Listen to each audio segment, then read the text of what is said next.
Olá pessoal, tudo bom com vocês? Estamos aqui novamente, canal EBD Núcleo, convidando você para mais esta aula.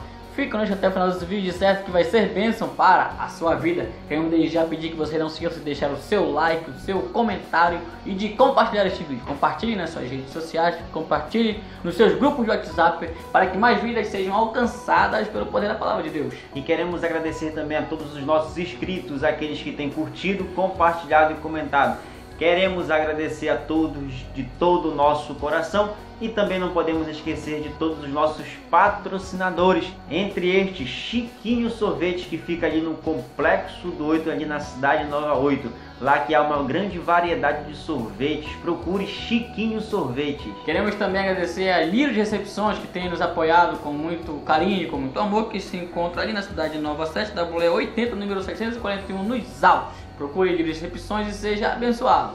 Então, roda a vinheta!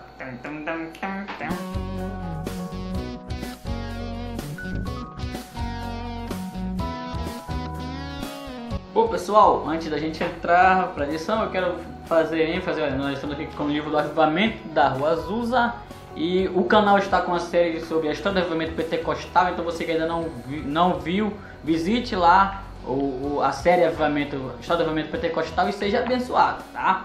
Nós estamos chegando no final do trimestre. Agradecendo a todo você que ficou conosco durante esse trimestre, aprendendo a respeito das epístolas de Pedro, tá? Estamos na lição de número 13, Rafael. Graças a Deus.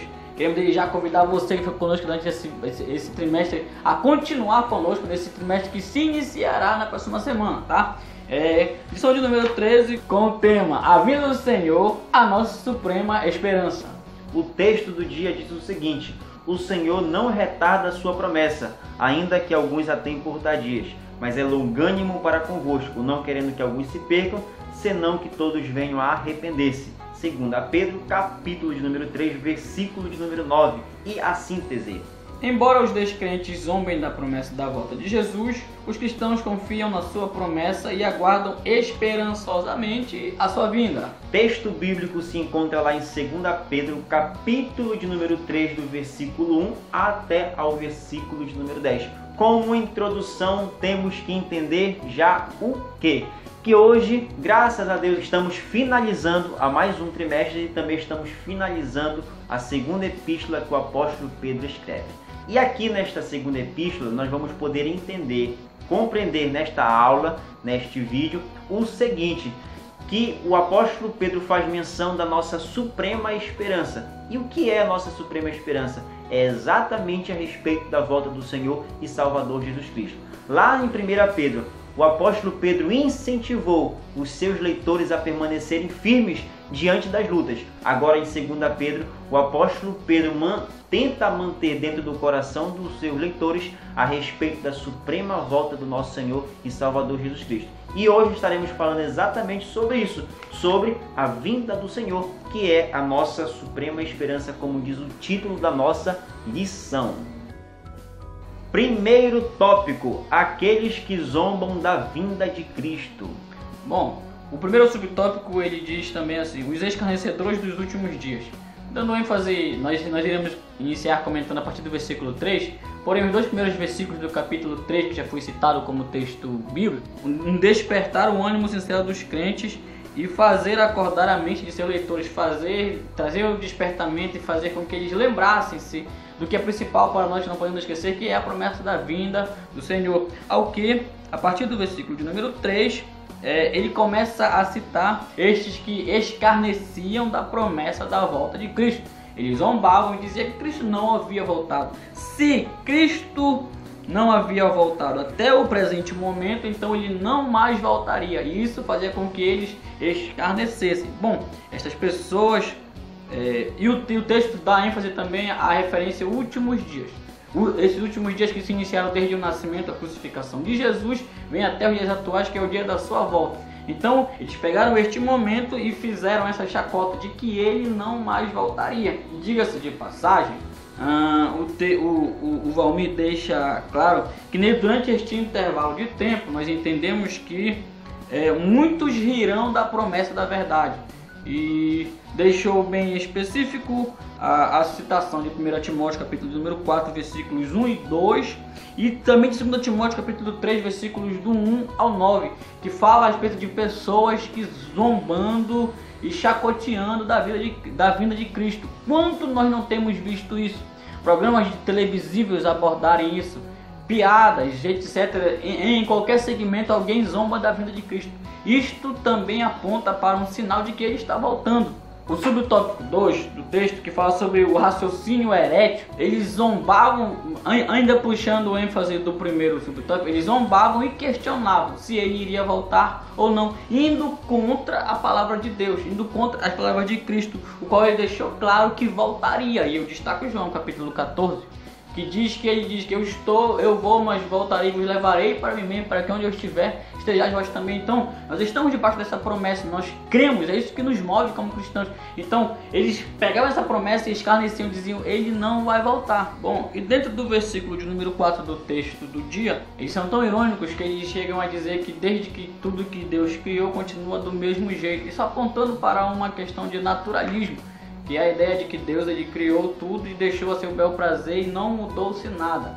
Ou seja, um Deus que criou uma terra, que criou pessoas, que deixou lá e não intervém em nada. E nós não cremos nisso, porque se nós formos analisar a Bíblia e vemos o quanto Deus interviu na história, o quanto Deus fez milagre, o quanto Deus fez pelo seu povo e continua a fazer ainda hoje, nós não podemos aceitar esse tipo de coisa. Eles falam isso para fazerem chacota, para fazerem escarnecerem da vinda de Jesus, mas o castigo deles está guardado para o dia do juízo. E para finalizar o tópico, este argumento falacioso, ele chegava a dizer que se Deus não havia intervido em nada durante a história, a sua vinda, que é a maior intervenção divina que será, ela não aconteceria, porque Deus nunca interviu, não seria na sua vinda que ele interviria. Isto é mentira, porque o nosso Deus, ele é um Deus que quando fala, ele cumpre. E diga-se de passagem, o texto de Números vai dizer que ele não é filho, não é para que minta, nem filho do homem para que se arrependa. Então, se ele prometeu, nós temos que estar firmes nesta promessa, porque ele vai voltar. Os sinais apontam para isso. Tópico de número 2 com o tema: a certeza da vinda de Jesus. Bom, para dar início aqui neste segundo tópico, eu quero fazer aqui a menção a partir do versículo de número 5 do nosso texto bíblico, que diz o seguinte: eles voluntariamente ignoram isto. Queremos aqui dar ênfase à palavra voluntariamente. Como é de entendimento de todos aqueles que proclamam heresias e através dessas seitas tentam deturpar o evangelho, tentam deturpar a palavra do Senhor, eles pegam um versículo bíblico e isolam, tiram de contexto, e a partir disso eles conseguem criar heresias que tentam deturpar toda a verdade bíblica. E aí queremos dar uma verdadeira atenção a exatamente o que nós estamos tratando aqui a respeito da vinda do Senhor Jesus Cristo, porque é aí onde há muitas heresias que surgem em nosso meio a respeito deste tema, que é uma verdade que nós acreditamos que brevemente o Senhor Jesus Cristo estará voltando a buscar a sua igreja. Só que o apóstolo Pedro, dando veracidade, dando uma base ao que ele está falando, o apóstolo Pedro faz menção de dois argumentos bíblicos e históricos que são irrefutáveis. O primeiro argumento que o apóstolo Pedro usa para tentar dar veracidade ao que nós acreditamos a respeito da volta do Senhor é o seguinte: a respeito da criação do mundo pelo poder da palavra de Deus. E isso está registrado no próprio versículo 5, seguindo a leitura, que pela palavra de Deus já desde a antiguidade existiram os céus e a terra. E o segundo argumento que o apóstolo Pedro usa é a respeito do julgamento diluviano, que diz assim a palavra do Senhor: existiram os céus e a terra, que foi tirada da água, e no meio da água subsiste, pelas quais coisas pereceu o mundo de então, coberto com as águas do dilúvio. Então, o apóstolo Pedro, usando esses dois argumentos históricos e teológicos irrefutáveis, o apóstolo Pedro usa a criação do mundo pelo poder da palavra de Deus e o julgamento diluviano como bases para dar veracidade. Cristo vai voltar e brevemente voltará para buscar a sua igreja. Lá no versículo de número 8, diz assim a palavra do Senhor: mas, amados, não ignoreis uma coisa, que um dia para o Senhor é como 1000 anos e 1000 anos como um dia. Bom, aqui nós temos o claro entendimento de que a promessa do Senhor ela não retarda como muitos pensam que ela retarda. E aqui nós queremos também dar 3 verdades bíblicas que devem ficar dentro do nosso coração a respeito disso. Primeiro, de que o tempo de Deus ele é diferente do nosso. E isso fica bastante evidente lá no versículo de número 8, que diz assim, que um dia para o Senhor é como 1000 anos e 1000 anos como um dia. Segunda verdade é de que a promessa de Deus não está atrasada como muitos creem que ela está. Não, a promessa do Senhor ela não está atrasada, porque o nosso Deus, ele é o Deus que comanda a história da humanidade, é Ele que controla o tempo, porque o nosso Deus ele é um ser atemporal, eterno. Todas as coisas subsistem por intermédio da sua palavra.